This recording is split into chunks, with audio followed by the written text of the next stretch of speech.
failed again, Harvey. I told you to back down, but we're coming for you and we're gonna take you down one way or another. You know where I live. My door is always open.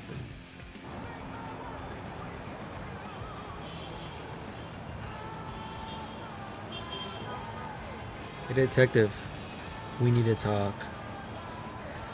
I don't know how to find proof, but I have reason to believe that Harvey put a hit out on me. Had a conversation with him and it might have spooked him. I'll have to call you back.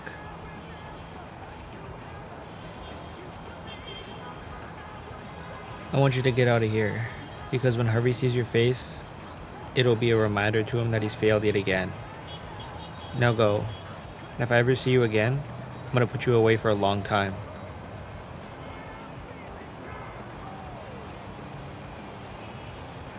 Leave it.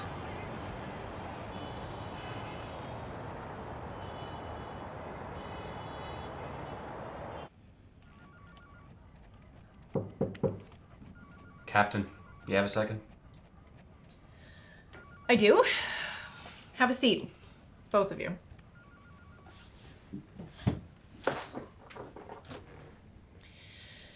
What can I do for you? Detective Fox and I believe that it's becoming a waste of time to just sit around doing nothing about the Ross investigation. It's been months and we have no leads. I'm listening. We think if one of us can go undercover and infiltrate his crew somehow, there's a chance that we can get what we need. We're relatively new on the case, so there's low risk of us having been exposed to anyone. Harvey and his family have been running their illegal crimes in our city for years, and not one person is doing anything about it. That's not true, Detective, and you know it. Well, then why are Harvey and his men still out on the streets? You can't arrest somebody for something you think they're doing. Believe me. Look, Harvey was recently appointed the leader of the organization after his father died. And while I agree with you two that it's frustrating that your leads have been unsuccessful so far, we've been successful in the past. All it resulted in was a slap on the wrist. Look, as captain, I hear things. Rumors. There's always been speculation about what the Ross family does, but to this day, nobody knows what that is. And you can't arrest somebody for something you think they're doing. How is that possible? How has no one gathered concrete evidence on anyone? This family, they're different. They don't just look for specific people in town to pay off. They pay off everyone. And when you control everyone, you control everything. You want some CCTV footage cleared? You got it. You want that defense attorney to get you out of any crime imaginable? You got that too. The list goes on, but at the end of the day, like anyone will tell you, money is king. You might not like it, but it's what keeps the lights on. Times are tough for so many people in this town that dirty money has become the easy money, whether we like it or not.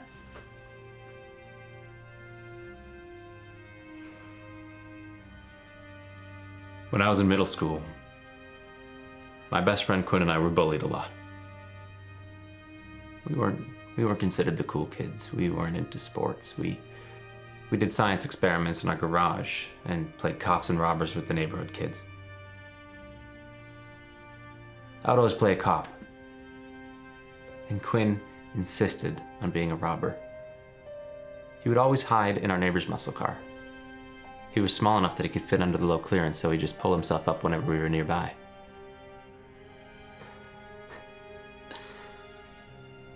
I made sure Quinn would always win. He wasn't very good at many things, you know? So I would check the area and purposely bypass the car. You're still friends with him?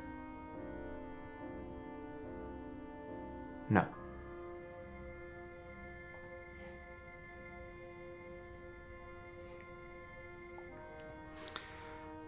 When we were walking back from the science fair one day after school, a car swerved and hopped the curb. Quinn pushed me out of the way, but was hit. He passed in the ambulance on the way to the hospital. I'm telling you this Because the drunk driver that killed Quinn was released from prison on parole, serving only 10 years.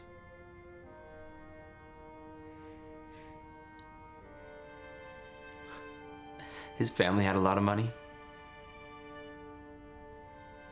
That's why taking down Harvey and closing the Ross investigation is so important to me, Captain. It's just not fair that people can do whatever they want and get away with it because they have money. I made a promise to Quinn, in my heart, that I would do good in this world.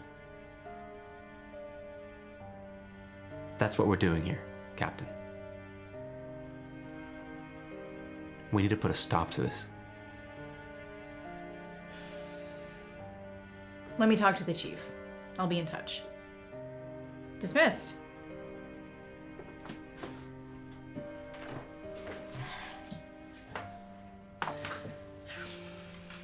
And Sean? I'm sorry about your friend. Thank you, Captain.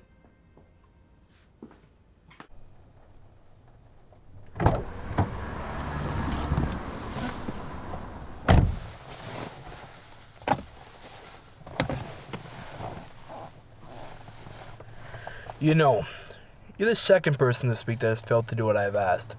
How hard is it to kill and get rid of a lousy private detective? I guess I'll do it myself. And that's why I'm here, to let you know your services are no longer required.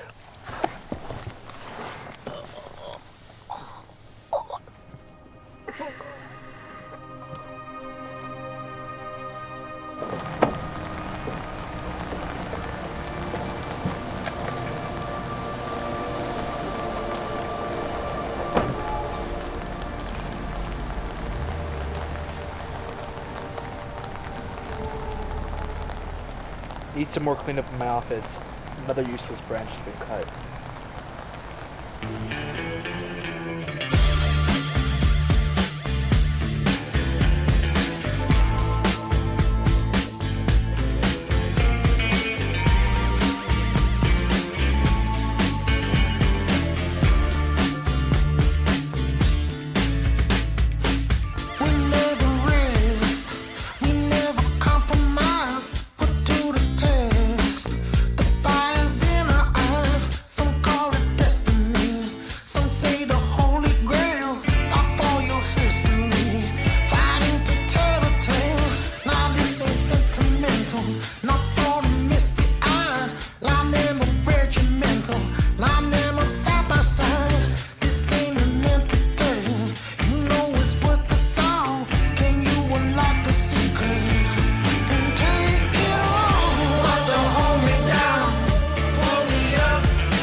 What the hell are you doing here?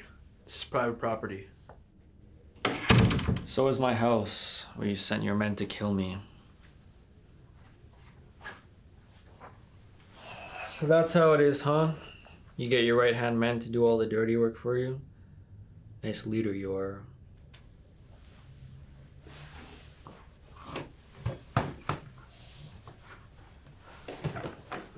The whole point of a good leader is to work smarter, not harder. You gotta leave the shitty jobs for your right-hand men. Do I want to kill people who get in my way? Yes. Do I want to fight people? I mean, no. Look at me. I do this to set an example for myself. I want people to see what it's like standing tall above people like you in a nice tailored suit. If people can't pull their weight, I have no use for them. You know, life was good back in the day when we went our separate ways. But you just had to poke your nose where you shouldn't have. If you do this, there's no turning back. The detectives know that I'm on the case, so my sudden disappearance will be a major red flag. You're not the first person I killed, my friend. And you won't be the last. I'm not your friend. Well, that's unfortunate, isn't it?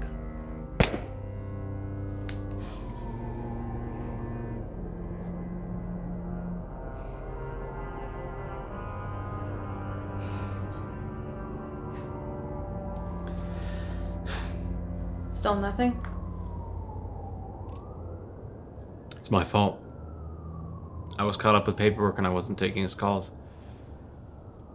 Do you think Harvey got to him? Hold that thought. Yeah. Mm-hmm.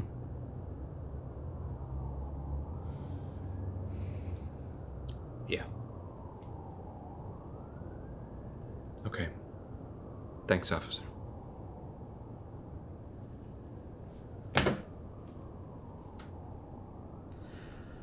They checked the office area he was canvassing and came up with nothing. They did find his burning car in a ditch, though. Forensics is on their way, so we'll have to wait to see if they come up with anything. I'll do it. Do what? Let me be the one to go undercover. Whoa, hold on a second here. This isn't just some local crew. This crew has been around for a while. They know what to do. They know who to call when they need anything. I know what the risks are, but I like Jake too. He was a good person and a good private investigator. Look, Harvey doesn't seem like the brightest person. I'll put my looks on display and win him over. Don't flatter yourself. Jake said he'd frequent the quieter bars around town, right? Yeah, he was gutsy, I'll give him that. What do you mean? Well, what I mean is normally when a criminal does something out of the ordinary, they have security with them standing by or waiting at the door. Every time I had Harvey tailed, he went solo. You're overthinking it, Sean. Trust me. Maybe he just doesn't want to garner any attention. I mean, the captain said if you pay off the right people, you can become a ghost. So, if no one knows who you are, there's no fear of retaliation. So what are you gonna do? I'm gonna do something I don't want to do. What do you mean? I have to go in and get friendly with him. We need to get his guard down. If I go in asking questions like, hey, how's it going? What do you do? Out of the blue, it'll come off as a red flag. The last thing I want to do is spook someone with an unknown amount of manpower. The captain said she was gonna talk to the chief, so we'll... It's better to ask for forgiveness than ask for permission. This is the only case together we haven't closed. I'm done asking and getting the same workaround bullshit. I'm doing this. Are you in? 100%. I prayed for peace before.